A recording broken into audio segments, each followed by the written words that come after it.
Hey guys, this is John Anik from the UFC. You're watching the Fight Week Show. Please subscribe, not now, but right now. Subscribe to the Fight Week Show. We'll see you guys on the road soon.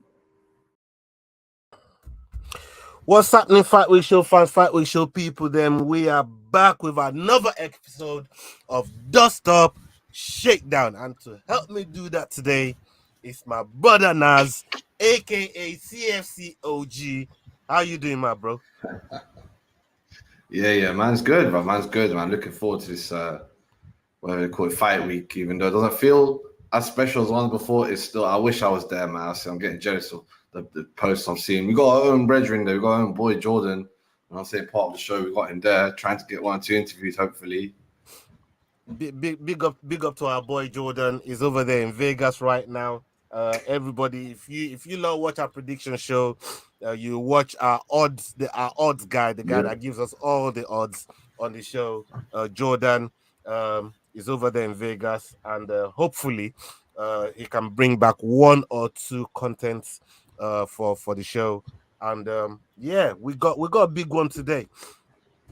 We're in the UFC 290 fight week, and before we get into that, right? Because I don't want to get into that just yet. And people, we released the interview on the channel yesterday where we interviewed Dricus Du Plessis, who's fighting my brethren over here. He's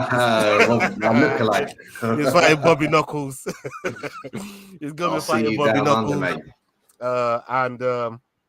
Yeah, it's crazy. Did you catch the big up Drew? I see everybody in the house. Drew, Witu Job Capone, your real Carl Rossi, Afro Thunder.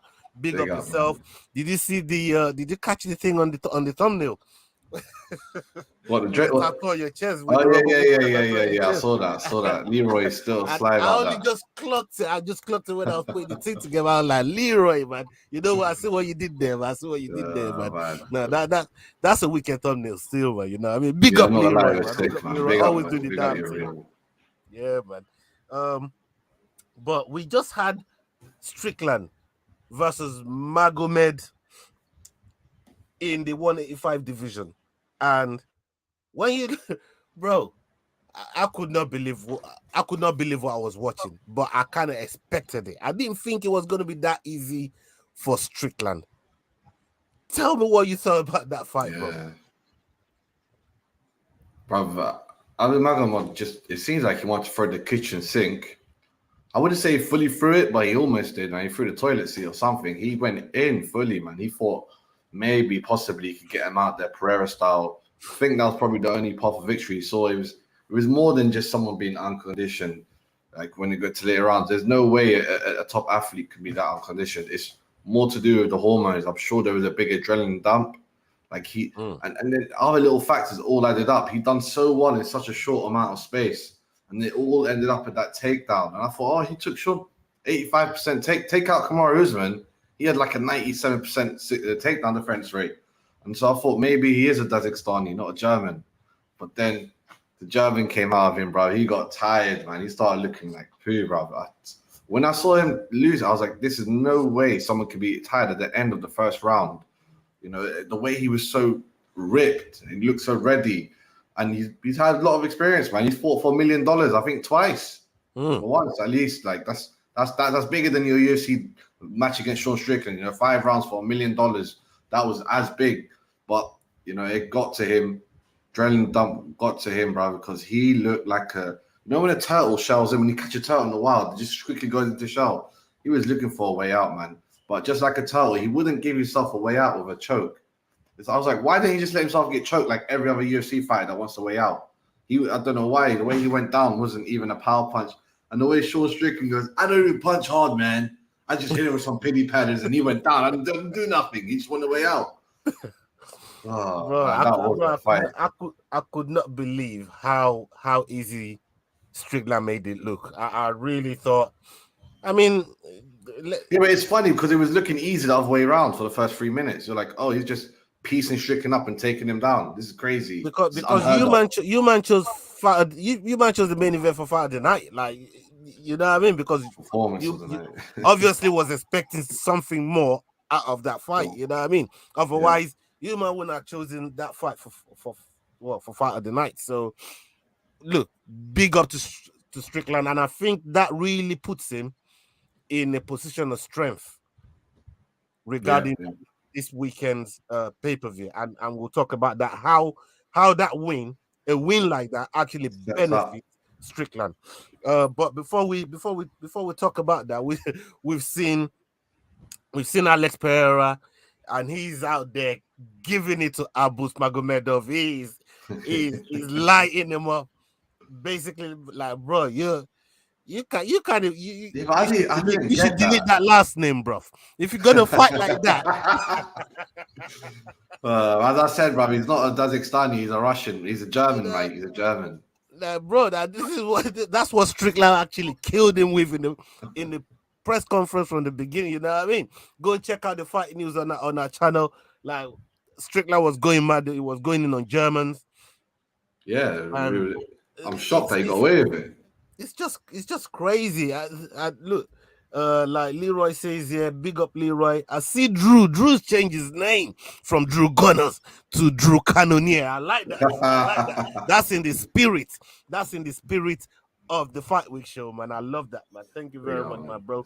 And Yoril says here, Abuz was chatting shit, saying it could beat the top 2 middleweights in one night. Like, bro, this is the type of thing that I was talking about. Remember when Chimaev was saying, "Oh, I'll beat 2-3 man in one night," and then he fought Gilbert Burns, and then you think, "Oh shit, maybe I can't fight two. You can't go fight Usman, Gilbert Burns, and Kobe on the same night, Chimaev. Nah, you will get. You know what I mean? Bro, you know what? Chimaev's a 1-round fighter as well, but he somehow could do it for multiple rounds. I don't think he could do 5 rounds like that. He could probably do 3, like he did against Burns. But most people that fight the way he fights are 1-round fighters. The fighter can do it for 2 rounds. His condition must be mad. But Chimaev needs to adjust himself for the 5 rounds in the future. Bro, I'm telling you right now, man. Fucking, you see the way Chimaev fights. Like he says, he's more of a 1-round fighter, to be fair. And his style actually suits that. Yeah. But when you're fighting high-level guys in and around the top 5, I always say everybody in and around the top 5 is different level. It's different level to low. You just feel it. You just feel it when you're in there with them. And you know what? He kept saying that word smash. I'm gonna smash. I'm like, don't use the word smash unless you're gonna do something. You're not. You know what I'm saying? You're not Makachev. You're not Khabib. You're not Chimaev. Don't use that word so lightly. Yeah, man. I mean, look, Pereira went having none of it. Like, bro, you should delete your last name, bro. You should. You know what I mean? Don't be rolling around with them kind of last name there, intimidating people, and you can't even back it up. You know what I mean? Like, having last names like that. Having last names like that comes with a responsibility, bro. You know. Yeah, but he's German. You can't put it on him. He's not from Russia. That's something McGregor says. Get a German fucking last name, like fucking Tricked, or I don't know what's the Utrecht, or what's Schnitzel's bad. That should be man. Get one of them last names, bro. You know what I mean? Change it by Depol or something. You can't be rolling around with the fucking kind of last name there. And everyone's changing their names, man. Cannonier is Gunnar in German. Ola, is it really? Whoa, what coincidence! We want to stay away from the Germans, man. Yeah. Definitely, man. Definitely. And we'll see, Carl. How can I feel fun to call him Abu from Aladdin? I remember Shaw Strickland said that. I remember the little monkey. Shaw Strickland fucking he gives it to a lot of people, man. You know what I mean? He lets everyone get to it, you know what I mean? And that's one of the things that I'm looking forward to, if potentially what happens from UFC 290 happens. But let's check out Benoit Saint Denis getting his first rear naked choke against Bonfim. Bonfim is not. Nobody thought this was gonna happen like this. But the way that brother there was loading up them body shots. You see how many body shots he was racking up? Like them body shots from St. Denis was crazy, bro. And they're going under his guard as well. But Yeah. I told you, man, the problems in France won't affect him. It's like this guy's mentally strong. It's crazy, man. That was a good finish there for St. Denis. Ruzabov that's been retired for so long, came back out of retirement and knocked out Ferreira.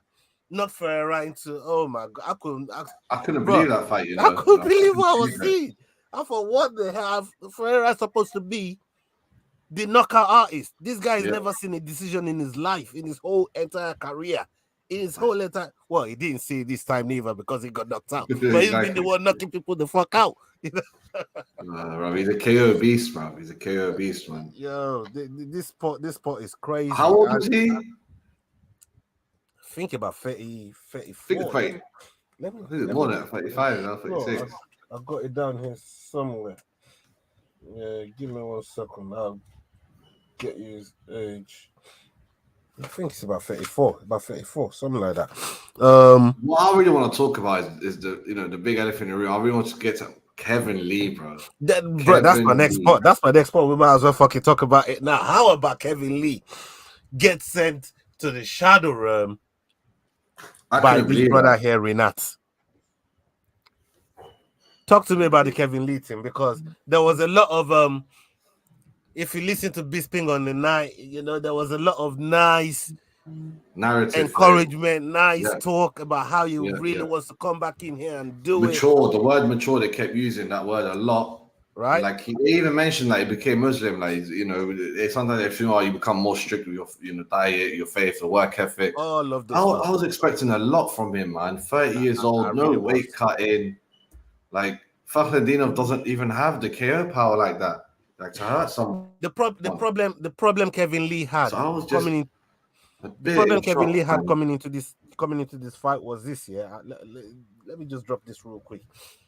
I feel like Kevin Lee was slandering UFC while he was off UFC.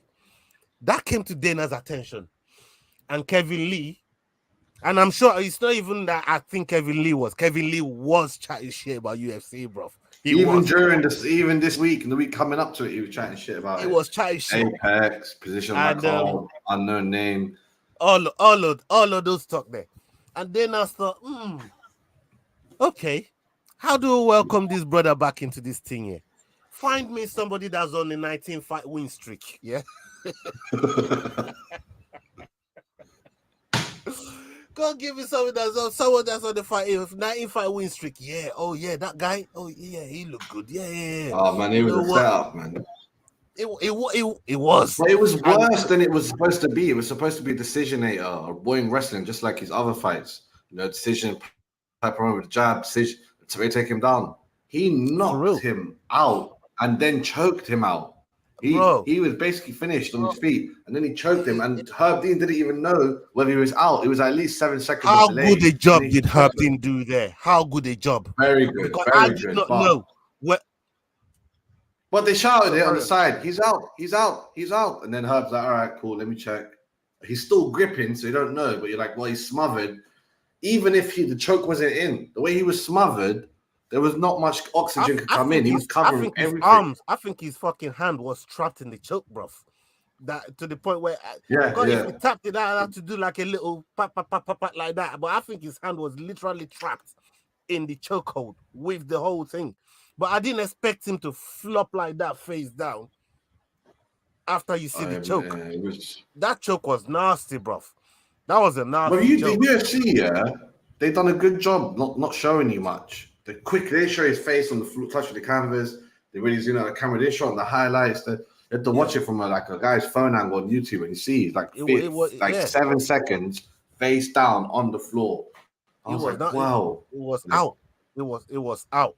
And like you said, his corner was shouting, "It's out, it's out, it's out." But it took Herb Dean. But I still think it was a good job because of the way his hands was trapped in there. There was no other indication to show that Kevin Lee was out.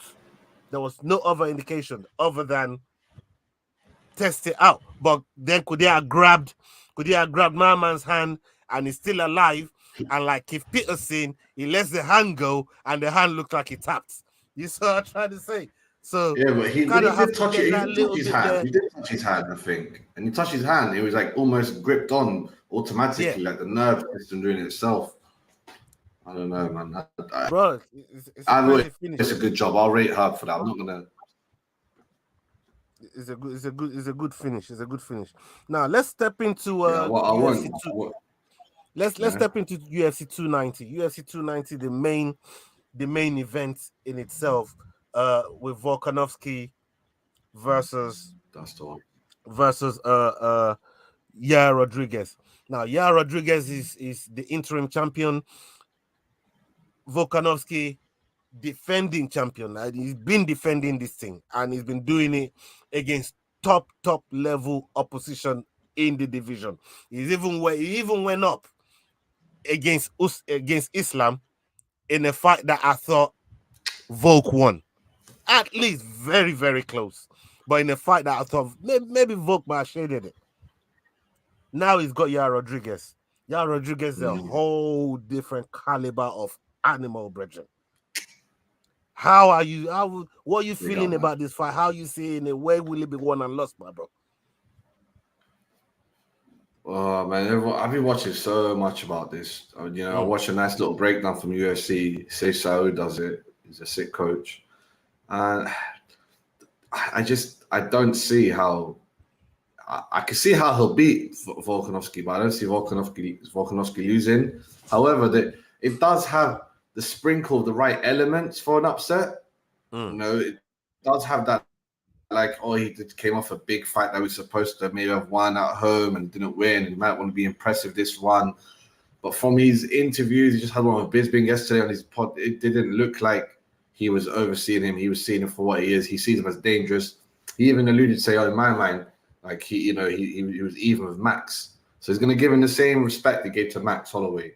So that kind of ends that little maybe he could do it. The Mexican wave is done for. Yeah, I don't know. Aldana ended that because I think Brendan. I think the Mexicans might be over for a shocker this week, and then even the one after Grasso, it might not be a so good Mexican year this year. Mexican waves, they come and they go, and it's like that. You see it in the full bitch. Doesn't stay there. So I don't want to lean that hype. The interim belt for me, that's a pretty big thing. I knew he wasn't going to win the lightweight title. My boy Mekachev was always going to get a decision. Somehow he got it down under. But he has to win it with a Hail Mary. He has to win it with a crazy blow, with some kind of special, unseeable haymaker. He's not going to choke him. I know his jiu-jitsu is high level. Even if he catches him in the same triangle he caught Emmett in, or the way he... maybe get lucky and get some kind of injury win, kind of like he did with Ortega, even though I think he was going to win that Ortega fight. If you watch the Ortega fight, he was piecing him up. And Ortega's a decent boxer, he's decent on the feet, but he was piecing him up. I don't think that he has a reach advantage. It's the same reach advantage, if I'm not correct. They're the same reach, Volkanovski and Yair. Yeah, both of them. Actually, Volkanovski's got a tiny bit more reach, 0.5 over Yair Rodriguez. So he's got 0.5 inch reach more than Yair Rodriguez, which is crazy. It's crazy to say. So for me, when you gorilla arms, man, but the legs. I mean, look, these two are gonna throw that. The one part that I'm really, really looking forward to, and this applies to the co-main and the co-main and the and the co-main after that. All of this applies because I think all these fighters, all three of them, are good. They're gonna be fighting in the pocket. I mean, it's for me, fight of the night. You don't think Volkanovski's gonna do some wrestling and try and make it boring? It's just what's at stake. Sometimes you say what is boring, but then there's things at stake that remember Volkanovski's first fight. To either retain it or win it. You know what I mean? You might just have to go to that boring place.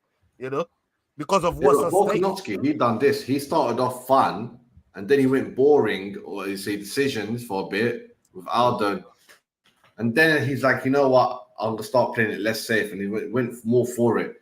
I feel like ever since the Ortega fight onwards, Zombie Ortega, Max Holloway for free, he's like he putting out a good display, making it fun both sides. It's a nice fight. Want to watch it again?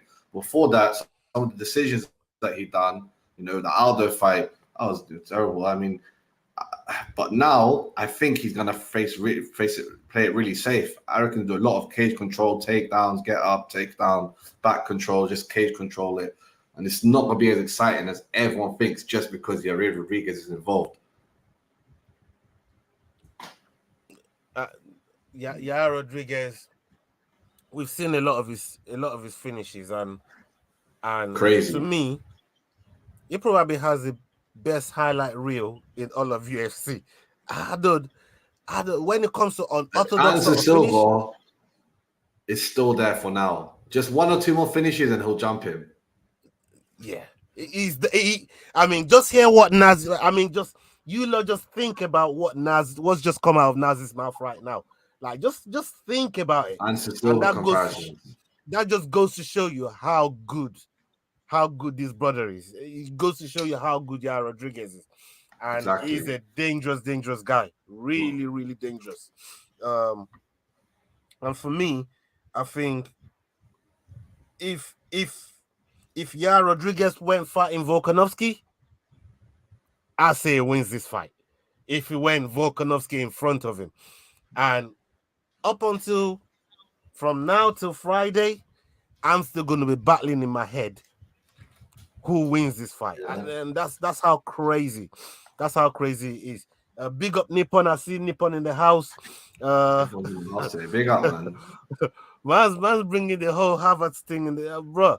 Who you lot signed, man? I see you lot chasing Caicedo. You still ain't put Caicedo money together yet, bro. With all this money that you man been cleaning up in the league, cleaning up that Saudi money, all the Arab money. You know what I mean? Cleaning up the Arab money, man. And you still ain't be able to buy Caicedo yet. Come on, Nippon. What are you telling me, bro? We'll get the real. That's the real. I wish he still would spell Ki. He's the real King Caicedo. I was like, yeah, you guys are the prince or something. What did King of Alma big up, man? I've seen for a while. Yair will win. Viva la Mexico and Moreno. You're just a hopeful Mexican supporter, mate. You want both of them to win on the same night. That's a big. Right, you know what? That 15 to 1 odds. That would be sick, though. That would be sick, you know, because they're both gonna be taking gold back to fucking Mexico. You know what I mean? Viva Mexico. And I'm still after Brandon Moreno. You know what I mean? Hopefully, I'll get him. He's giving interviews with Bo Nickel while playing Legos. This guy needs to come on the Fight Week show. MMA for life. Yes, George G. You said it right, man. Bun football, man. I'm chasing those guys right now. So let's move on to this next topic here. Brandon Moreno. Let's talk about Brandon Moreno and Alessandro Pantoja. See. Now, Pantoja, these guys here are absolute demons. I'm talking about fucking flyweight fucking demons, man. These two. Yeah. And Pantoja already has 2 wins on Brandon Moreno. No, he doesn't. He has 1 win. Relax. Is it 1 win? It's 1 win in my books. It's 1 win on my books. What happens is the Ultimate Fighter stays in the Ultimate Fighter. Oh, come on, bro. Bro, no. That counts towards your professional win or loss, bro.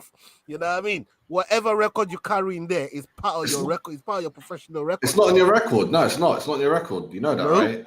No, any Ultimate Fighter 2-round fight is not on your record. Even if it comes 3 rounds, it's still not. Check it. Check the records. It's not. You know what? I've always thought they call it.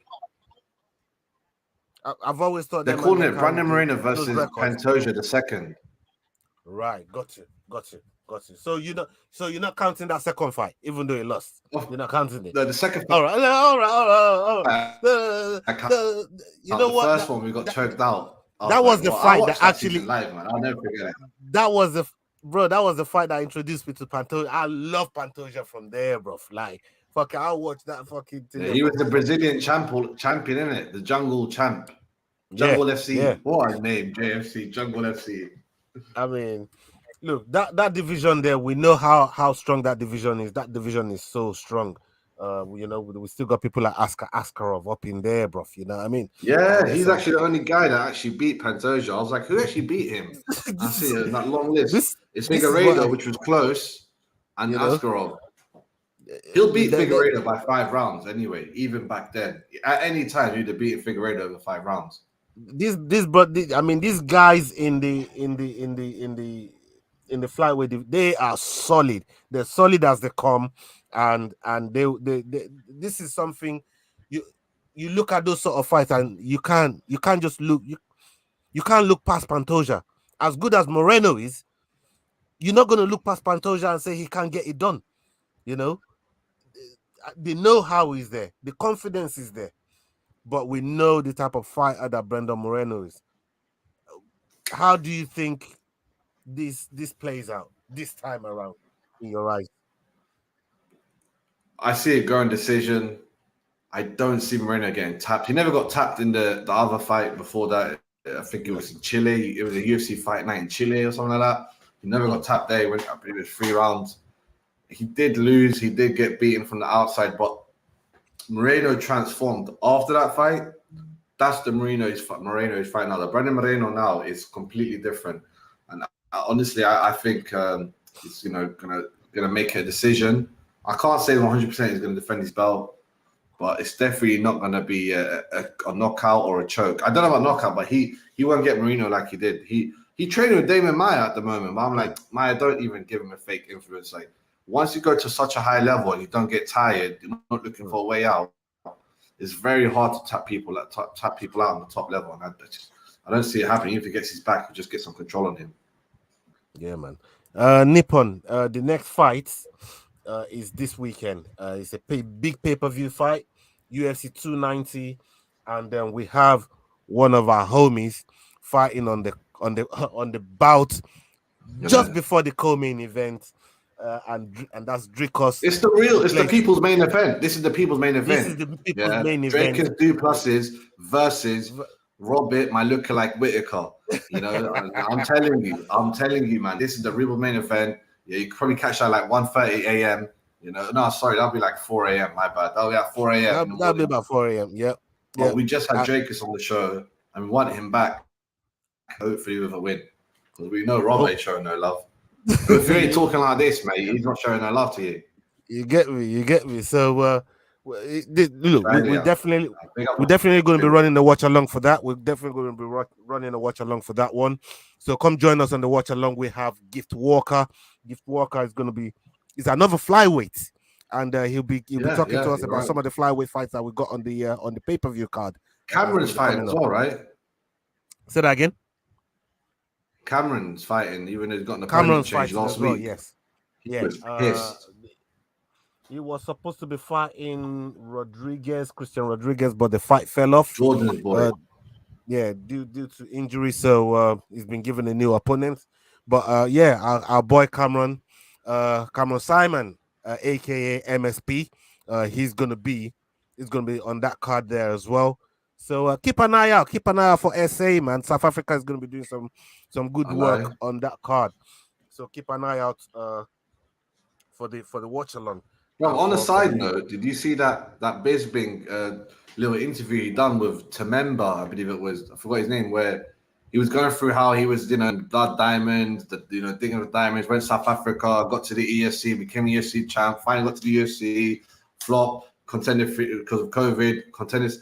It's such a beautiful story, and I'm like, rah, everything's at South Africa. He lives there now, actually, but he's from originally Botswana or Ghana, but South Africa is where it's happening, man. Hopefully, we'll get the first UFC there, Africa. Yeah, definitely going to check that out, man. Big up Dante in the house. Afternoon, boys. All are well done. The Dricos interview was boom. Thank you very much, my bro. Salute to you. You showed a lot of love, showed a lot of patience, gave us a good amount of time, and that's during his preparation. And we've already spoken to him and his management team. carving out a few minutes to see our boy Jordan at the PI in Vegas. So Jordan is out there in Vegas right now. So big up Jordan, and Big up hopefully Jordan living life. they're able to put something together and bring it. I hope Jordan uses back home eye for us. drops. And bring it back home. So hopefully that happens. But let's get back to Whitaker and Dricus Du Plessis. We've heard what Dricus has had to say. We've heard a lot of his preparation going into this bout, and I watch this thing called Pro Speak on YouTube. I think it's James Lynch's. James Lynch, if people don't know who James Lynch, go check it out. He works for Cyborg. Cyborg, the same Cyborg we're talking about. He works for Cyborg, runs Cyborg's channel, and he does this thing called Pro Speak. And he interviewed 25 fighters, 25 UFC fighters. Wow. And not one of them pick Dricus. And I haven't found anyone that has on any of the podcasts as well. Like, no one in the game is choosing Dricus. Everyone's saying it's gonna be easy, if anything. It's crazy. The only person that's picking Dricus or not overlooking Dricus is Bobby Knuckles. That's it. That's what's crazy about this, bro. That's what's crazy. That's what's mad about this, bro. The only person that's not overlooking it, the only person that's not thinking is a foregone conclusion, the only person that's not thinking, easy win, is Robert Whitaker. What do you take from that mentality right there? What do you take from it that he's taking it very seriously? It annoys me to a degree because he didn't even take Vettori seriously. And there was another one. What fight was that? Cannon, was that the one that was cancelled in Singapore? He's like, I really want to do it. My family's coming down. I know I could piece him up. And he was so confident in those ones. And, it's almost as if he goes, well, I got plan A, B, and C against these guys. But against Dricus, it's almost like he anticipates there might just be a messy moment that I'm in there. And I'm like, oh, good thing I didn't underestimate this guy. He thinks that he's going to need to tap into that. And I reckon that moment will come. And sometimes those moments are quick. You don't even notice them, But I think personally he's going to make it a bit of a dogfight. The only thing that goes against this is it should be 5 rounds. Now that I think about it, it should be 5 rounds of war, man.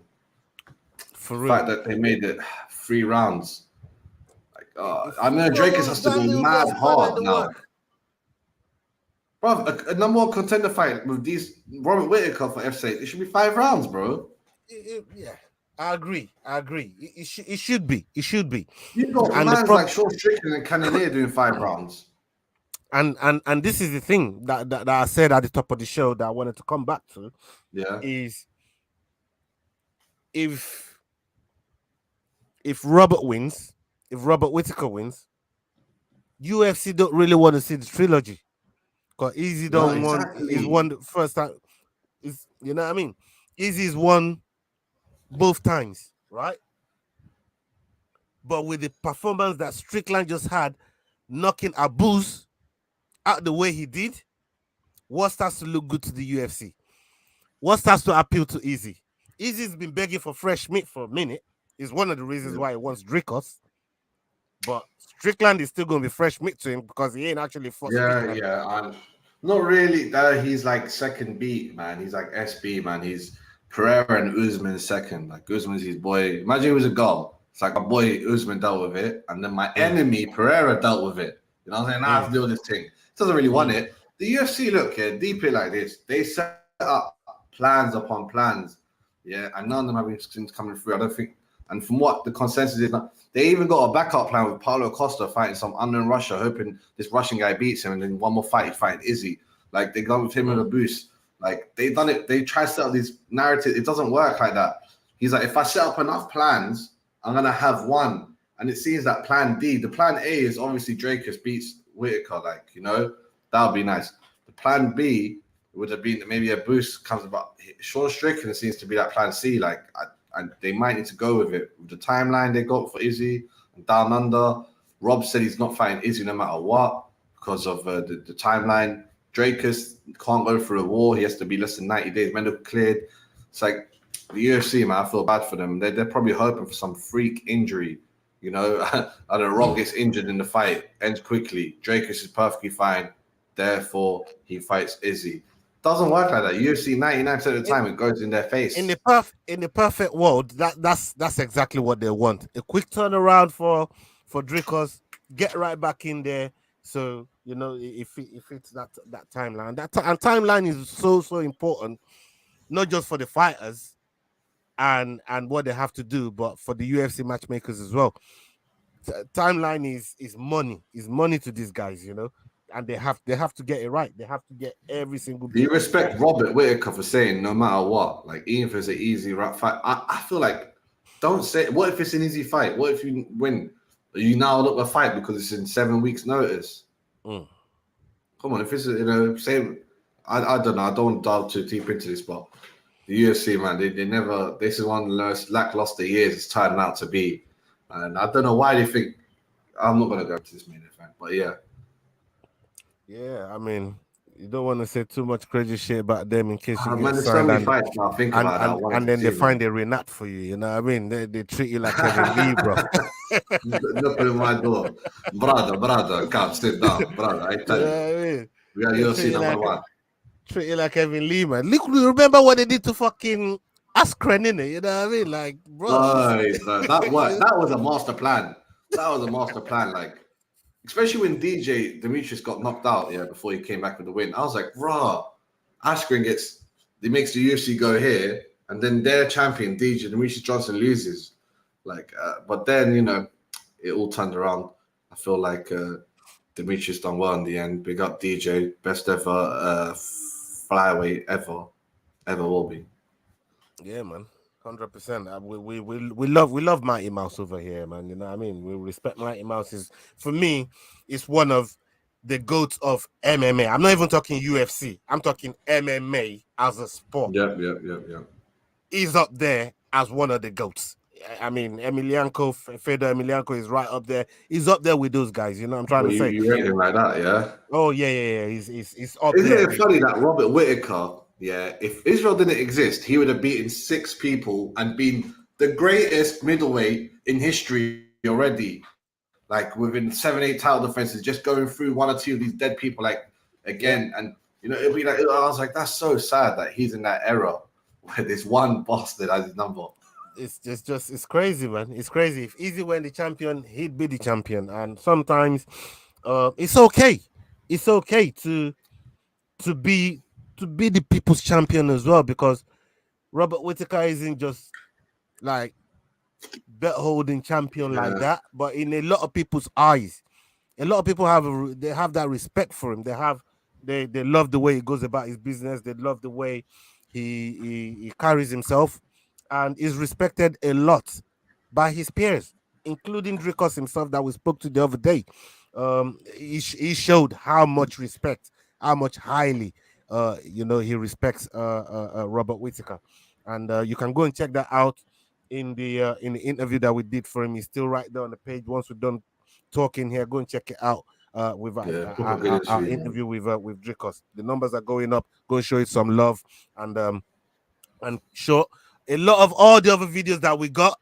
Show them some love as well. Hit the like button on this video. Share it, Share like us out it, there. subscribe. We are growing by the day. We are growing by the day, man. Trust me.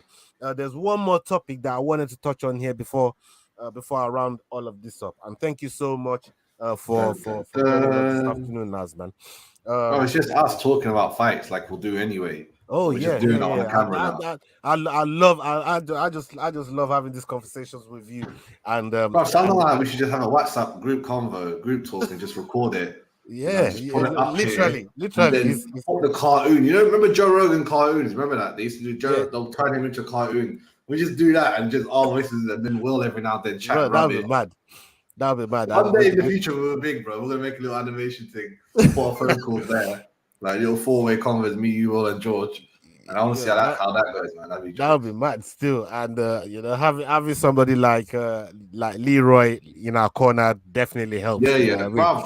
The cartoons. I nicked a few from my friends and I chopped them up back when I had my channel. They used to give me like 6,000 shorts views and all that. They were crazy, them fucking little cartoons, man. The football cartoons. Obviously, they're big now, football cartoons, but we got to make MMA cartoons, bro. Yeah, but big up Snoopy Triple G. Your real is a kangaroo. I believe he's an Oz. Former Oz. Yeah. Hey, we got Hanno in the house. We got Hanno, South African G, my bro. He's actually there. He's breathing South African air. You know what I'm saying? I know you're back in Dracus. Boy, that fight's, as I said, it's going to be at 3:30, 3:45 a.m.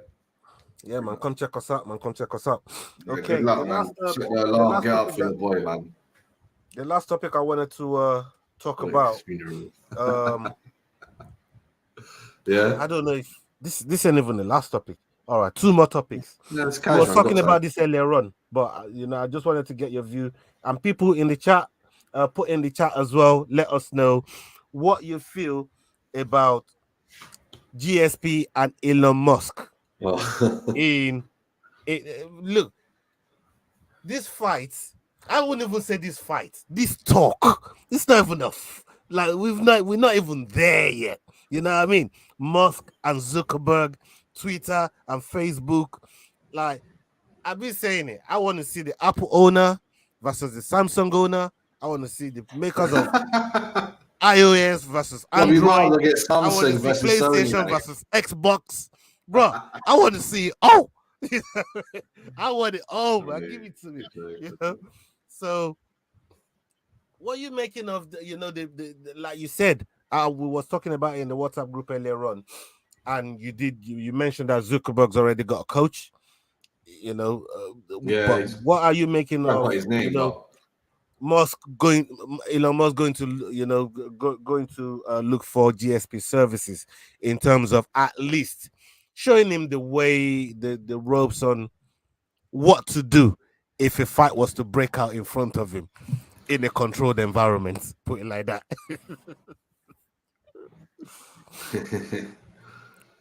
I mean, I don't know. Is Elon just messing about, going around? Part of him is like that. From what you see in his Twitter, like he puts more flipping gas on that fire, like pump up the smoke. But I feel like it is just mainly smoke, man. It's all in his court as well. Like Zuckerberg, for him, it's not a big thing. He's part of the community. He's doing jiu-jitsu tournaments on the sly. He enters, M. Zuckerberg. They didn't even know who he was, and then they found out, I'm actually facing. Why is he not Abu Dhabi Open? Why is he going to the underground?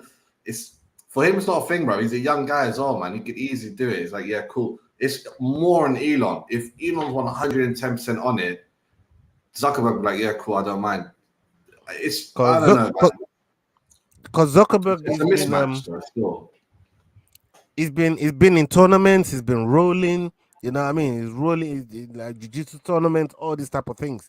So we know that he's been doing. He's training with some killers, bro. He's training with killers. I know. I see Elon Musk. I haven't seen get hurt. You seen Zuckerberg get taken down and try and put him in bad position, figure fours. I'm like, bro, this guy's paying you. Relax. They don't go easy on him. He joined one of them Brazilian cats. I was like, no, we don't go easy on them. We're teaching them real jiu-jitsu masterclass on express mode. And he's right there booking up the UFC PS, the Apex and all that. He's got his foot way in. Like Charles Sonner has a good little video on him, goes all about it. He's way in. I'm more. Look, Caption said, GSP coaches who? For us, Sahabi, one of the greatest minds in the game. TriStar, man. TriStar. Come on, people. Why is he not coaching it? It's obviously just GSP's a name. Like if it was Zuckerberg again, he has a no name. He has someone you don't really. There's like 5 coaches you know in this world. The rest of them you don't know, and they're better. They're as good as the 5. So what I'm saying is he's already there. Like he's one. If I was trying to make fake smoke, the first thing I'll do is like, all right, who's retired and has a big name? Khabib's like, no, brother, fuck you. Yeah, GSP is like, all right, yeah, I'm a Hollywood shell anyway. National Discovery. Check out Pete. He believes in aliens, a dinosaur. Anyway, GSP is just a fucking promotion. Like, it's just a gimmick.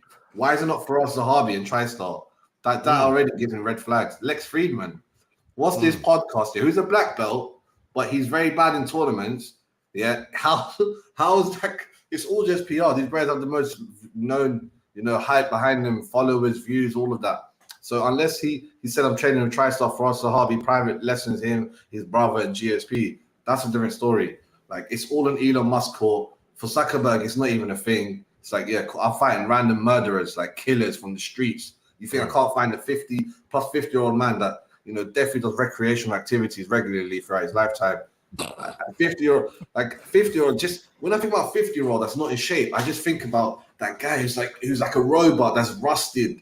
You know, you see it in top fighters with six packs, 50 years old, that look like rusted robots that any bouncer will knock out, any small little, like, that's Elon Musk times 10. So I don't see it happening, bro, man. Yeah, man, he don't want that smoke, man. I want Elon to win if it happens, bro. I think the way that I'm looking at it, maybe Jeff Bezos would have been a better opponent for him. Thank you.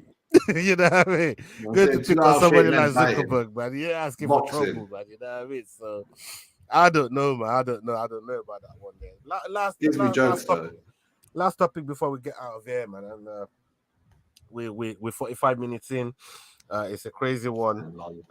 Let's talk about Bo Nickel. Bo Nickel is going to be fighting Trajan Gore on this card. Not anymore. And Dan Hardy has said that this is a setup for Bo Nichols, man.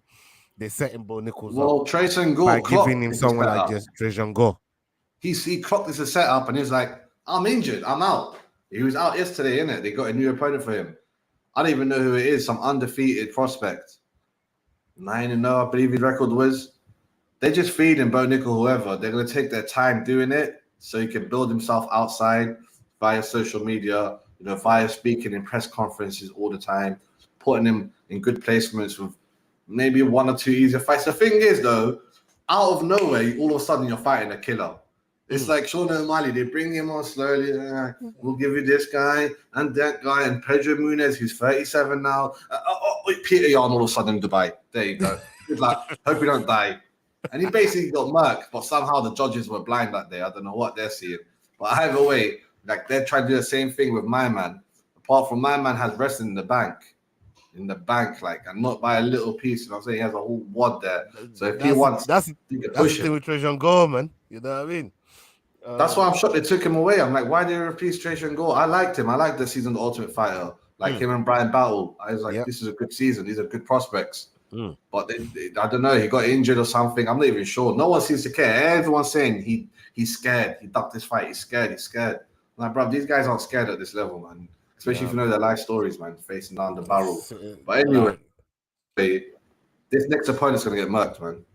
Yeah. I don't even know his name. I feel like searching his name now. Yeah. It'll make quick work. It'll probably make quick work of him. Let me find his name quickly. Yeah, man. Big up everybody in the house right now that's watching us live, that's watching us on playback. Hit that like button. Hit that share button as well, people. I actually like his name. It's Val, V-A-L, Woodburn. That's a fighter's name, like. Val Woodburn, undefeated. Okay. Interesting. Yeah, I mean, look, I'm so looking forward to this card. This card is going to be crazy. We're going to be doing a watch along. Me, Naz, Leroy, and Gift Walker, and the boys from Combat Cave, Bafana and Butley. They're all going to be there. Yes. They're going to have a fucking big one. It's going to be fucking amazing. It's going to be amazing, people. They're going to come and check us out. Dracuses. I mean, there's mixed feelings of Dracus, isn't it, from South Africa? Bruh. Some of them want to fight him. Some of them are on his side bullies. Some of them train with him, don't train opposite against his camp. So it's going to be a weird one. I want to see this. It's going to be a mad one, man. We're looking forward to it. I want to see it. You want to see it. Everybody's going to be looking forward to watching it. It's UFC 290 this weekend. It's going to be crazy. And then people, up until the next video, people, hasta la vista, man. We're out. Salute, people. Yeah.